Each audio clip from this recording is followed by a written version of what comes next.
여러분 반갑습니다. 2월 한 달 동안도 평안하셨습니까? 오늘은 주님은 나의 최고봉 2월 은혜 나눔의 시간입니다. 2월 한 달 동안 많은 일들이 있었죠.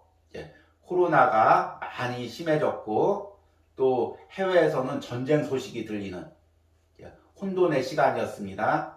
그럼에도 불구하고 주님은 나의 최고봉 묵상을 꾸준히 하신 분들은 마음을 지킬 수가 있었을 것입니다. 오늘은 그런 나눔들을 소개하는 영상을 가지려고 합니다. 특별히 2월 주제는 주님을 사랑하십니까입니다. 저는 이 묵상을 통해서 내가 힘들 때 더 열심히 주의 일 해야지, 또 더 많이 섬겨야지, 이런 생각보다 놓치고 있는 것이 무엇인지를 깨달았습니다. 그것은 내가 사람을 바라보거나 일을 바라보는 것이 아니라 주님을 더 사랑하는 것입니다. 그러면 주어진 일도 감당할 수가 있고 사람을 사랑하고 섬길 수 있다는 걸 깨달았습니다. 여러분들은 어떤 은혜를 받았습니까? 특별히 2월 달에는 우리 마음의 연약한 부분들을 만지는 묵상들이 많았습니다.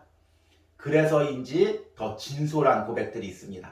한번 기대하는 마음으로 우리 한번 들어보시고 또 은혜 받으시기 바랍니다. 지난번에는 제가 이제 임의적으로 순서를 정해서 소개를 했지만 2월 나눔부터는 날짜별로 이제 소개를 하려고 합니다. 또 소개를 하면서 그 날짜의 짧은 묵상도 먼저 여러분들에게 읽어드리려고 합니다. 그러니까 여러분도 날짜별로 자신이 은혜 받았던 내용들 기억하시면서 함께 따라오시길 바랍니다. 제일 먼저 소개할 묵상의 글은 2월 11일 마음이 기갈될 때를 보내주신 성도님의 글입니다. 먼저 그 날짜에 해당되는 주님은 나의 최고봉 묵상을 읽어드리겠습니다. 당신의 마음은 주님께 고정되어 있습니까?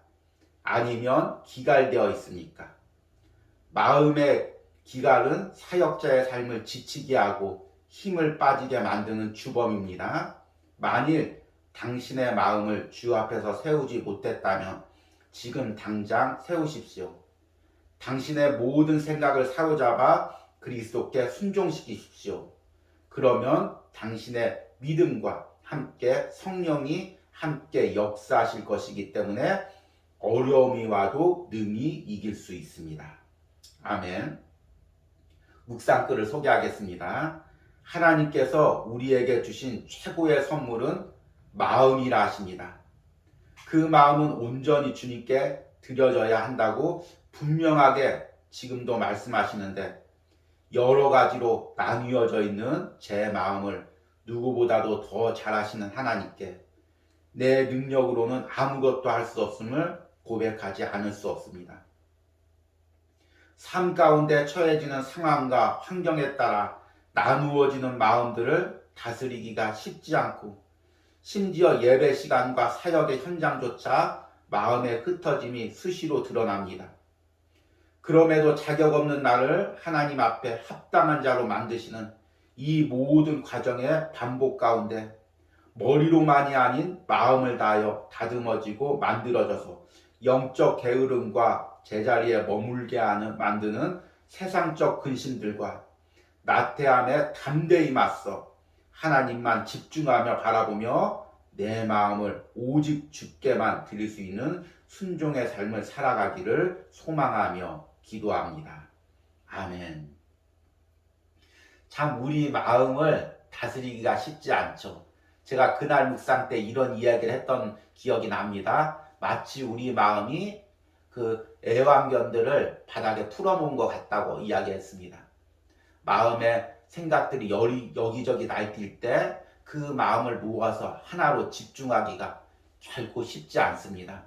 그럼에도 이 마음의 싸움을 싸워가고 하나님께 마음을 집중하기로 드리는 이 집사님의 그 심령 가운데 하나님께서 역사하시기를 소망합니다. 두 번째 묵상글은 2월 17일 우울증에 대항하는 첫걸음이라는 본문입니다. 본문 내용부터 읽어보겠습니다. 우울한 적이 없다면 살아있는 사람이 아닐 것입니다. 돌덩어리 같은 사람이 아닌 한 인간은 우울할 수 있습니다. 심지어 죽음과 같은 고통을 느끼게 하는 일들이 있습니다. 우리 자신도 우울증에 걸릴 수 있다는 사실을 언제나 염두에 두십시오. 묵상글입니다. 믿음이 신실하고 그 큰 기적을 일으켰던 엘리야 선지자도 우울증으로 고단한 시간을 보내었음을 봅니다. 주님은 번아웃 되어버린 엘리야를 향해 일어나 먹으라 하십니다. 저는 어린 시절 청년 때까지만 해도 믿음이 좋으면, 신앙이 깊으면, 기도 생활을 잘하면 우울증은 오지 않을 것이라는 편견이 있었습니다. 그러나 결혼을 하고 출산을 하고 인생의 고비고비를 지나가면서 내게도 때로는 우울감이 찾아오고 현실의 무게로 무너진 경험을 하고 심령이 피폐해지는 걸 보면서 누구라도 이러할 수 있다는 생각을 하였습니다. 그때 내가 할 수 있는 것은 그 문제를 묵상하고 빠져들지 않으려고 몸부림을 치며 평범한 일상의 회복을 하였습니다. 운동을 하고 산책을 하고 누군가에게 나누고 기도하며 그 시기를 지나온 경험이 있습니다. 오늘 엘리야에게 일어나 먹으라 하시듯 지금 나는 매일의 묵상인 주님은 나의 최고봉으로 매일 새 은혜를 먹게 하시니 은혜이고 감사입니다. 그리고 내 주변의 연약한 이들을 돌아보며 그 골짜기를 잘 넘어가도록 돕고 중보하는 하루가 되겠습니다. 아멘. 참 우리 그리스도인들에게 우울이란 감정은 낯선 감정이죠. 내가 이렇게 하나님을 섬기는데 예배를 드리는데 내 안에 왜 이런 감정이 찾아오지? 굉장히 낯선 감정일 수가 있습니다. 그런데 주님은 나의 최고봉은 우리 그리스도인도 우울한 감정에 빠질 수가 있다고 이야기합니다. 그럴 때 성령님께서 나를 일으켜 세워 일상적인 일, 그리고 매일 말씀을 묵상하는 일, 이 일들을 감당하게 하신다고 이야기하고 있습니다. 우리 우울한 감정에 빠져 있다면 주저앉아 있지 말고 일어나서 말씀을 묵상하고 일상을 회복하는 그런 은혜가 있길 바랍니다. 세 번째 묵상글은 2월 18일 절망에 대항하는 첫걸음입니다. 먼저 본문글을 읽겠습니다. 현실 속에서 우리는 쉽게 절망에 빠집니다. 그러나 스스로의 힘으로 그 절망의 늪에서 빠져나오지 못합니다. 예수님의 제자들은 정말로 용서받지 못할 행동을 했습니다. 그들은 예수님과 함께 깨어 있어야 할 그때 깊은 잠이 들었습니다. 그러나 주님께서는 그들이 절망에서 빠져나올 수 있도록 친히 찾아오셔서 영적인 시발점을 허락하십니다.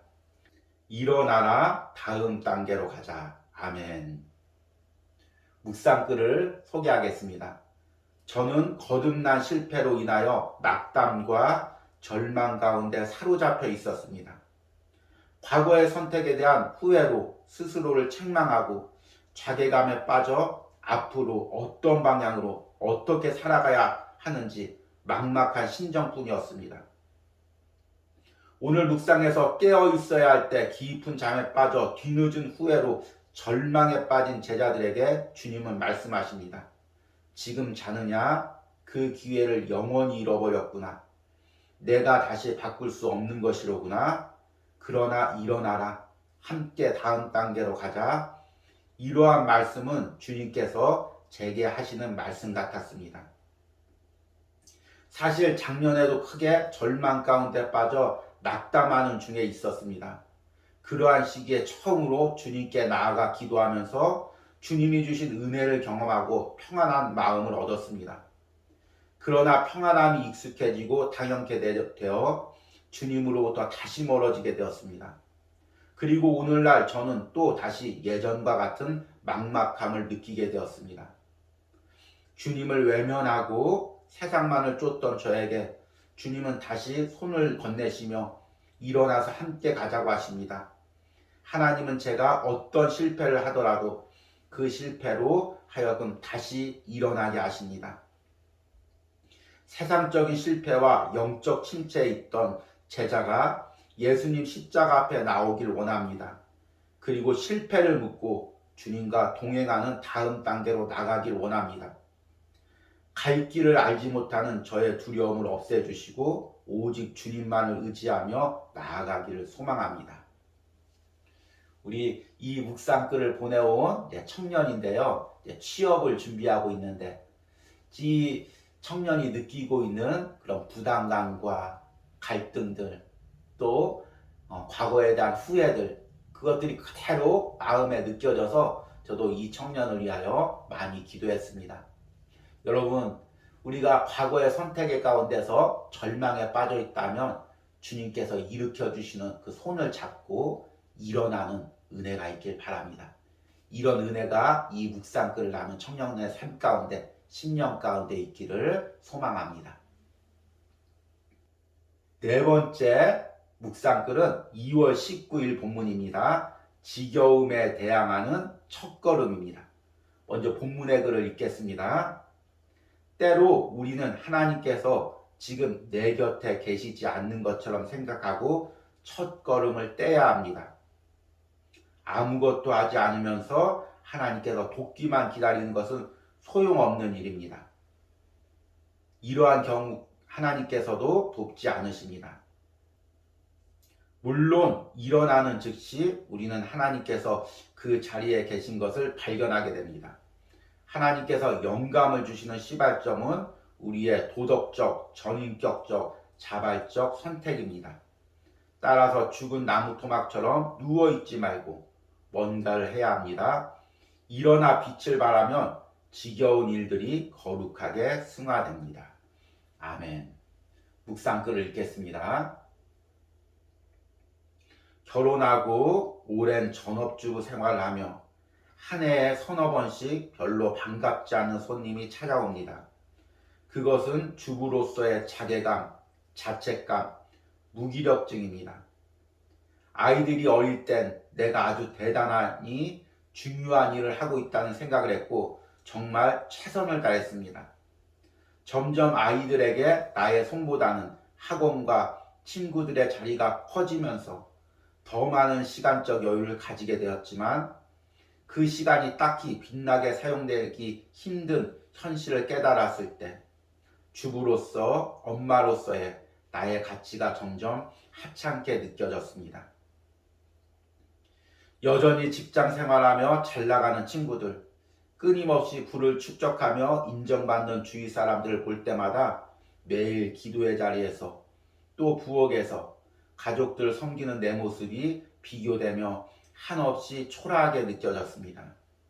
그리고 그 어두운 마음에서 헤어나오는 데에는 늘 엄청난 번민과 영적인 싸움이 동반되었습니다. 오늘 말씀 가운데 주님께서 우리를 통해 보잘것없고 지겨운 일들을 하시며 그 모든 일들이 승화된다는 구절이 제 마음에 새로운 힘을 불어놓아 주는 것 같습니다. 내가 가족을 섬기고 기도의 자리를 지켜내는 일이 결코 작은 일이 아니라는 것을 머리로는 알면서도 계속 작아지게 만드는 사단의 거짓된 속삭임에 넘어갔던 제 자신의 어리석음을 깨닫습니다. 가정일이든 직장일이든 어떤 일을 하느냐보다 어쩌면 어떤 힘을 공급받고 있느냐가 중요한 것 같습니다. 내가 나의 열심으로 일하는 것이 아닌 주님이 공급하시는 지혜와 사랑을 흘러보내는 통로가 될 때 내가 섬기는 그 일들은 열매를 맺고 주님의 일로 승화될 것입니다. 이 묵상글을 제가 받아서 읽어봤을 때 읽고 기도하는데 마치 이 글을 보내주신 성도님의 그 삶이 그냥 파노라마처럼 펼쳐지는 그런 경험을 했습니다. 아마 이분이 글을 잘 쓰시기도 하셨겠지만 성령님께서 이 묵상 가운데 역사하시는 것 같습니다. 아이들을 키우면서 번잡하게 살아왔던 젊은 날의 삶, 또 가정에 보이지 않는 곳에서 표신하지 않는 그 일들을 하면서 때로는 지쳤던 그 삶, 또 다른 사람들과의 삶 가운데서 때로는 비교되면서 자괴감을 느꼈던 그 마음들, 그것들이 그대로 펼쳐 보여지는 것을 느꼈습니다. 아마 우리 주님께서도 이 고백을 통해서 우리 성도님의 그 모든 삶을 바라보시고 또 위로해 주시고 또 칭찬해 주셨을 것입니다. 잘했다 사랑하는 딸아, 네가 비록 여기까지 힘겹게 왔지만 사람들은 알아주지 못하지만 그것이 값진 일이었고 소중한 일이었고 마치 마리아가 내 발에 옥합을 깨뜨리듯이 헌신하고 희생하는 삶이었다. 그렇게 하나님이 위로해 주시고 감싸 주시는 그런 느낌을 받았습니다. 하나님께서 이런 위로와 은혜를 우리 성도님에게 보내주실 줄 믿습니다. 우리 마지막 5번째 묵상글은 2월 23일 본문입니다. 섬김의 결단입니다. 본문글을 먼저 읽습니다. 섬김에 대한 바울의 생각은 주님 것과 동일합니다. 그럼에도 바울의 섬김의 주된 동기는 사람을 향한 사랑이 아닌 예수 그리스도를 향한 사랑이었습니다. 만일 우리가 인류를 위해 헌신한다면 배은망덕한 사람들 때문에 우리의 가슴은 멍이 들고 찢어질 것입니다. 그러나 우리의 동기가 하나님을 사랑하는 것이면 아무리 배은망덕한 사람들을 경험하게 될지라도 우리는 여전히 그들을 섬길 수 있습니다. 우리 묵상글을 읽겠습니다. 예수님이 이 땅에 오신 이유는 섬김을 받으시기 위함이 아니라 낮은 곳에 섬기러 오셨습니다. 바울 역시 주님께 빚진 자로서 주님을 사랑하는 마음으로 사람들을 섬깁니다. 그러나 제게 섬김이란 참으로 힘든 단어입니다. 특히 세상 속에서 살아갈 때 이것을 느낍니다. 세상 사람들과 똑같이 살면 편합니다. 나도 내 것을 챙기고 굳은 일을 하지 않으려 하고 나에게 함부로 대하는 사람을 똑같이 대하면 쉽습니다. 교회나 가정에서도 마찬가지입니다. 내 성격대로 내 본성대로 살면 오히려 쉬울 것 같다는 생각이 듭니다. 그러나 내가 그리스도인으로 구별되어 살아갈 때 어려움을 느낍니다. 내 본성과 반대로 살려고 할 때 갈등을 느낍니다. 갈등을 넘어 영적 싸움을 느낍니다. 그러나 오늘 묵상을 통해 비록 어려움은 있겠지만 주님이 주시는 담대함으로 세상을 살아가기로 결단합니다. 주님은 세상에서 환난을 당하나 담대하라 세상을 이기었다고 말씀하십니다. 교회에서 가정에서 뿐만 아니라 세상에서도 섬김의 결단을 하고 작은 예수로서 매일을 살아내기로 다짐하는 제가 되기로 기도합니다. 우리 2월 달에는 유난히 섬김과 희생이라는 주제들이 묵상글이 많았습니다. 참 우리에게 무거운 단어죠. 왜 나만 섬겨야 되는지, 왜 나만 희생해야 되는지.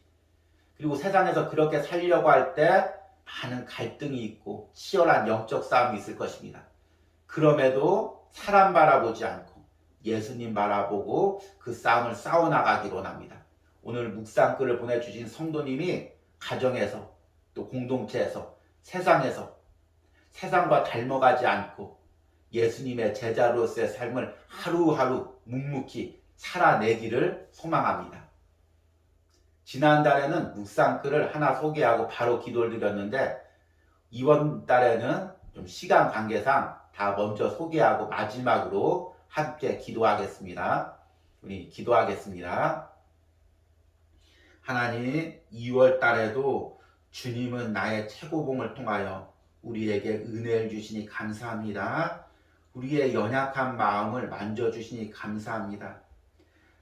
주님보다 사람과 세상에 초점을 맞추고 있었던 우리의 시선을 다시 주님께 돌리게 해주시니 감사합니다. 사람을 사랑하기보다 일을 사랑하기보다 다시금 주님을 사랑할 수 있는 마음을 주시니 감사합니다. 하나님, 마음이 기갈될 때라는 묵상글을 통하여 여러 갈래로 갈라진 마음을 고백한 우리 집사님, 하나님, 이 묵상글을 통하여 주님께서 계속 마음을 만져주시고 그 주님께 마음을 모으게 하시고 첫사랑의 신앙이 회복되는 은혜가 있게 하여 주시옵소서. 2월 17일 우울증에 대한 그 묵상글을 나누어 주신 우리 사랑하는 성도님, 주님, 때로는 주일을 일할 때 우울한 마음이 찾아올 때 주님 걸어갈 수 있는 힘을 주시고 하루를 감당할 수 있는 힘을 주시고 하나님이 주신 놀라운 회복을 누리게 하시고 그 회복으로 연약한 사람을 섬길 수 있는 은혜를 주시옵소서. 2월 18일 절망에 대해서 우리 묵상을 나눈 우리 사랑하는 청년 취업 준비 가운데 있습니다. 하나님께서 앞길을 인도하시고 염려하지 않게 하시고 근심하지 않게 하시고 평안한 마음으로 앞길을 준비할 수 있는 은혜를 허락하여 주시옵소서. 2월 19일 묵상글을 나누어 주신 우리 성도님, 주님, 하나님께서 그 모든 보이지 않는 곳에서 가족을 향한 헌신과 또 섬김을 기억하시고 하나님께서 위로하여 주시고 또 하나님이 주시는 평안함과 풍성한 사랑과 소망이 그 10년 가운데 넘치게 하여 주시옵소서. 2월 23일 섬김에 대한 묵상글을 나누어 주신 우리 성도님, 주님, 가정에서나 공동체에서나 직장에서 예수님을 본받아 섬기게 하시고 주님, 예수님과 함께 낮아진 자리로 살기로 결단하는 은혜가 날마다 있게 하여 주시옵소서. 주님, 3월 달에도 우리가 더 주님은 나의 최고봉으로 주님께 더 가까이 가기로 원합니다. 주님께 더 초점을 맞추기로 원합니다. 주님을 더 사랑하기로 원합니다. 하나님, 묵상을 하는 모든 성도들 가운데 다시금 주님을 향한 뜨거운 마음을 회복하여 주시고 3월 달에도 어떤 주위의 혼란스러운 상황에도 흔들리지 않고 묵상을 통해 주님을 깊게 만나는 은혜를 허락하여 주시옵소서. 이 묵상을 하고 영상을 제작하는 저에게도 주님께서 힘을 주시고 지치지 않고 쓰러지지 않고 잘 은혜로 감당하며 먼저 은혜 받고 은혜를 흘러보내는 주의 종으로서의 사명을 감당하게 하여 주시옵소서. 3월 한 달에도 하나님께서 주실 은혜를 사모합니다. 예수님의 이름으로 기도했습니다. 아멘.